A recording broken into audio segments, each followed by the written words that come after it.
దాదాపు 70 సంవత్సరాల పైన ఈ రోడ్డును మనం వేసుకోలేని పరిస్థితి. నేను మీ దృష్టికి ఈ రోజున నేను అన్ని వదిలి ఇది మీకు 2000 మీరు కూర్చోవాలి బాబు, మీరు కూర్చోవాలి. మధ్యలో లేకుండా దయచేసి ప్రెస్ అందరూ కూర్చోండి ప్లీజ్. ప్రెస్ అందరూ కూర్చోండి. 2017లో పోరాట యాత్ర అప్పుడు నేను అన్ని తిరిగి మన పాడేరు, అరకు అన్ని గిరిజన ప్రాంతాల్లో తిరిగినప్పుడు నాకు 2 ప్రధానమైన సమస్యలు. 1 రోడ్లు, 2 తాగునీటి అవసరాలు, 3 యువతకి ఉపాధి అవకాశాలు. ఇంత సుందరమైన ప్రాంతం ఇది. దాదాపు 20కి పైగా జలపాతాలు ఉన్నాయి ఇక్కడ. మన విజయనగరం జిల్లా, పార్వతీపురం ఇవన్నీ కూడా ఉమ్మడి విజయనగరం కానీ ఈ జిల్లాలో అద్భుతమైన సౌందర్యం ఉంది. ఇక్కడ ప్రకృతి సౌందర్యం. ఇక్కడ టూరిజంను డెవలప్ చేయాలి.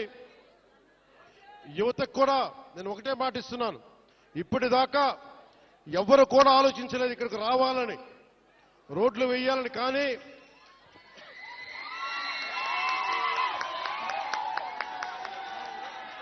గౌరవ ముఖ్యమంత్రి శ్రీ నారా చంద్రబాబు గారి నాయకత్వంలో ఒకటే నేను కోరాను వారిని, 70 సంవత్సరాలుగా రోడ్లు లేవు ఇక్కడ.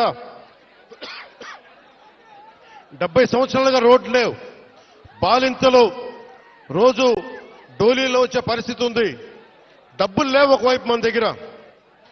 కేంద్ర ప్రభుత్వం 21 నుంచి 22 వరకు 350 కోట్ల రూపాయల చొప్పున కేంద్ర మంత్రివర్గం మన నరేంద్ర మోదీ గారి నాయకత్వంలో 350 కోట్ల రూపాయలు, 670 కోట్ల రూపాయలు వెనుకబడ్డ జిల్లాలకు ఇచ్చారు.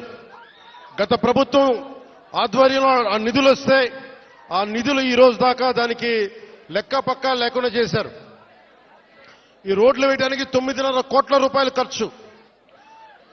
మీ దగ్గరికి ఓట్లు అడిగిన వ్యక్తులు నేను అన్యాయం అయిపోయిన చెప్పిన బిడ్డ మీరు చూడండి, 5 సంవత్సరాల పాలనలో మీకు రోడ్లు వేయలేకపోయారు.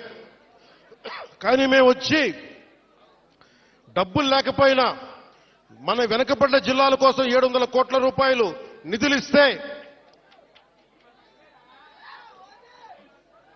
వాటిని ఖర్చు పెట్టలేదు, దారి మళ్లించేశారు. ఋషికొండ ప్యాలెస్ కి 500 కోట్ల రూపాయలు ఖర్చు పెట్టారు. కానీ ఇక్కడ 9 కోట్లతోటి రోడ్లు వేయలేకపోయారు.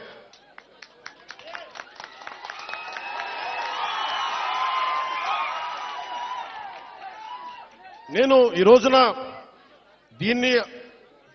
దీన్ని ఆధారం చేసుకుని ఒకటే చెప్తా ఉన్నాను.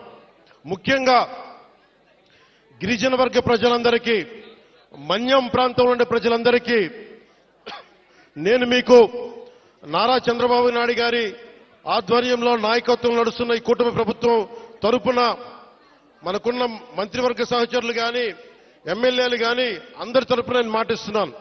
మీకోసం అహిర్నిశలో ఎండనక వాననక పనిచేయడానికి మేము సంసిద్ధంగా ఉన్నాం. ఇందాక కలెక్టర్ గారు నా దృష్టికి తీసుకొచ్చారు. ఇది పైకి మనం ఎంతవరకు వెళ్తాం ఆగుదామంటే ఒకటే మాట చెప్పాను కలెక్టర్ గారికి, 1 కిలోమీటర్ నడిస్తే కానీ సాధక బాధలు తెలియవు నాకు, కనీసం నేను నడవాలి నేను.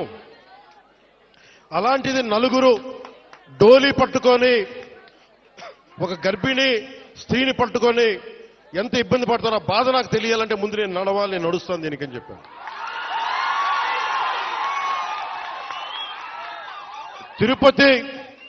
తిరుమల వెంకటేశ్వర స్వామికి నేను కొండెక్కా.